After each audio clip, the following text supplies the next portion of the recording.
SBI blue chip fund. सबसे पहले इस फंड के पास्ट रिटर्न पर एक नज़र डालते हैं। इस फंड ने पिछले एक साल में 19% से ज़्यादा का रिटर्न दिया है, 2 सालों में 39% से ज़्यादा का रिटर्न दिया है, 3 सालों में 15% से ज़्यादा का रिटर्न दिया है और 5 सालों में 12% से ज़्यादा का रिटर्न दिया है।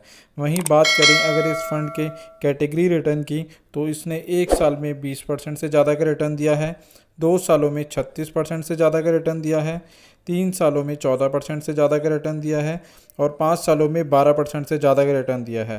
तो आप देख सकते हैं कि इस फंड ने ज़्यादातर टाइम अपनी कैटेगरी को बीट किया है, तो इस लिहाज से यह एक अच्छा इन्वेस्टमेंट ऑप्शन हो सकता है। यह फंड एक ओपन एंडेड कैटेगरी का फ़ंड है। ओपन एंडेड वह फ़ंड होते हैं जिसमें आप कभी भी इन्वेस्टमेंट कर सकते हैं और कभी भी विड्रॉ कर सकते हैं। इस फंड का बेंचमार्क BSE 100 है और इस फंड के ऊपर जो आपका एग्ज़िट लोड लगता है वह यदि आप एक साल से पहले विड्रॉ करते हैं तो 1% का एग्ज़िट लोड लगता है और अगर आप एक साल के बाद विड्रॉ करेंगे तो आपको किसी भी प्रकार का एग्ज़िट लोड नहीं देना होगा। वहीं बात करें इन्वेस्टमेंट की, तो SIP के केस में आप 500 रुपये से इन्वेस्टमेंट की शुरुआत कर सकते हैं और लमसम के केस में आप 5000 रुपये से इन्वेस्टमेंट की शुरुआत कर सकते हैं। यह फ़ंड 2006 में लॉन्च हुआ था और इस फंड का अभी तक का जो एसेट अंडर मैनेजमेंट है वह है 31,933 करोड़ रुपए का।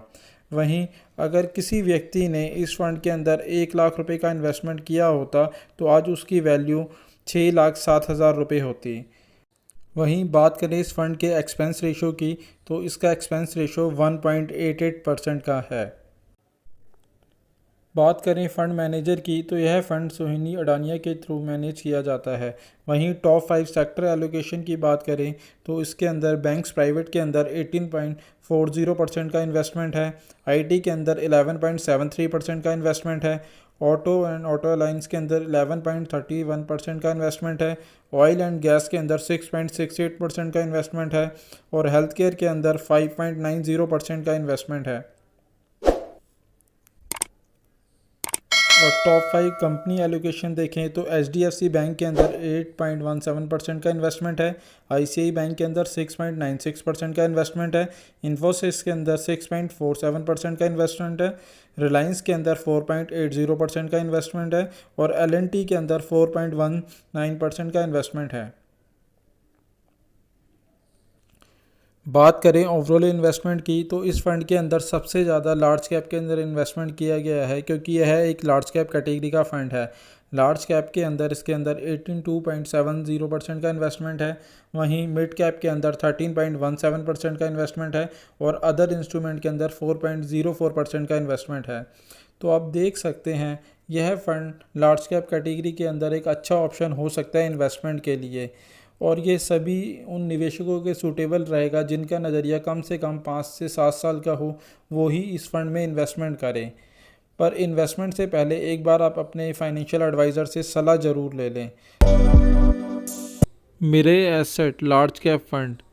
यह फ़ंड एक लार्ज कैप कैटेगरी का फ़ंड है। सबसे पहले इसके पास्ट रिटर्न पर एक नज़र डालते हैं। इस फंड ने पिछले एक साल में 14% से ज़्यादा का रिटर्न दिया है, वहीं 2 सालों में 21% से ज़्यादा का रिटर्न दिया है, 3 सालों में 16% से ज़्यादा का रिटर्न दिया है और 5 सालों के अंदर इसने 14% से ज़्यादा का रिटर्न दिया है। वहीं अगर इसके कैटेगरी की बात करें तो इसने एक साल में 14% से ज़्यादा का रिटर्न दिया है, 2 सालों में 20% से ज़्यादा का रिटर्न दिया है, 3 सालों में 15% से ज़्यादा का रिटर्न दिया है और 5 सालों में 12% से ज़्यादा का रिटर्न दिया है। इस फंड ने ज़्यादातर अपनी कैटेगरी को पिछले 5 सालों में बीट किया है, जो कि एक अच्छा सिनेरियो है। इस लिहाज से यह एक अच्छा फ़ंड हो सकता है क्योंकि इस फंड ने ज़्यादातर अपनी कैटेगरी को आउट परफॉर्म किया है। अब बात करते हैं इसकी स्कीम की डिटेल के बारे में। यह फ़ंड एक लार्ज कैटेगरी का फ़ंड है। यह फ़ंड एक ओपन एंडेड फ़ंड है। ओपन एंडेड फ़ंड वह फ़ंड होते हैं जिसके अंदर आप कभी भी निवेश कर सकते हैं और कभी भी विड्रॉ कर सकते हैं। इस फ़ंड का बेंचमार्क निफ्टी 100 है और इस फ़ंड के अंदर एग्ज़िट लोड जो है, यदि आप 1 साल से पहले विड्रॉ करते हैं तो आपको 1% का एग्ज़िट लोड लगेगा, और अगर आप 1 साल के बाद करेंगे तो आपको इस फंड पर किसी भी प्रकार का कोई भी एग्ज़िट लोड नहीं लगेगा। वहीं बात करें इसमें इन्वेस्टमेंट की, तो SIP के केस में आप 1000 रुपये से निवेश की शुरुआत कर सकते हैं, और यदि आप वन टाइम इन्वेस्टमेंट करना चाहते हैं तो इसके अंदर आपको 5000 रुपये की इन्वेस्टमेंट करनी होगी। यह फ़ंड 2008 को लॉन्च हुआ था। वहीं इस फ़ंड का अभी तक का जो एसेट अंडर मैनेजमेंट है वह है 31,296 करोड़ रुपए का। इस फंड का एक्सपेंस रेशो 1.59% का है। बात करें इसके फ़ंड मैनेजर की, तो यह फ़ंड 2 फंड मैनेजर के द्वारा मैनेज किया जाता है। पहले हैं गौरव खंडेलवाल और दूसरे हैं गौरव मिश्रा। अब देखते हैं इसके टॉप 5 सेक्टर एलोकेशन।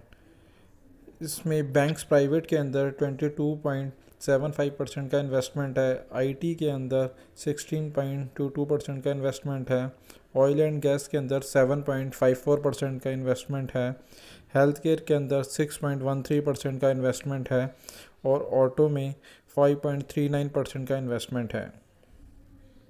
वहीं टॉप 5 कंपनी इन्वेस्टमेंट देखें तो ICICI बैंक के अंदर 9.74% का इन्वेस्टमेंट है। इन्फोसिस के अंदर 9.42% का इन्वेस्टमेंट है। HDFC बैंक में 8.37% का इन्वेस्टमेंट है। रिलायंस इंडस्ट्री में 6.11% का इन्वेस्टमेंट है, और स्टेट बैंक ऑफ इंडिया के अंदर 4.82% का इन्वेस्टमेंट है। क्योंकि ये एक लार्ज कैप फंड है तो इसलिए इसका ज़्यादा पोर्शन लार्ज कैप के अंदर ही इन्वेस्टमेंट है। लार्ज कैप के अंदर इसके अंदर 82.62% का इन्वेस्टमेंट है। वहीं मिड कैप के अंदर 15.09% का इन्वेस्टमेंट है, और स्मॉल कैप के अंदर 0.65% का इन्वेस्टमेंट है। तो आप देख सकते हैं लार्ज कैप कैटेगरी के अंदर यह फंड भी एक अच्छा ऑप्शन हो सकता है, बट आपका इन्वेस्टमेंट का नज़रिया जो है वो लॉन्ग टर्म का होना चाहिए। और यहाँ पर आपसे एक बात और कहना चाहूँगा कि इन्वेस्टमेंट से पहले आप अपने फाइनेंशियल एडवाइज़र से एक बार डिस्कस ज़रूर कर लें। साथ ही साथ अगर आप इस फ़ंड में या किसी भी और फंड में इन्वेस्टमेंट करना चाहते हैं तो अब आप हमारे मोबाइल ऐप के थ्रू भी इन्वेस्टमेंट कर सकते हैं, जिसका लिंक नीचे डिस्क्रिप्शन में दिया गया है। और वीडियो अच्छा लगा हो तो प्लीज़ इसे लाइक शेयर करें और हमारे चैनल को सब्सक्राइब करें।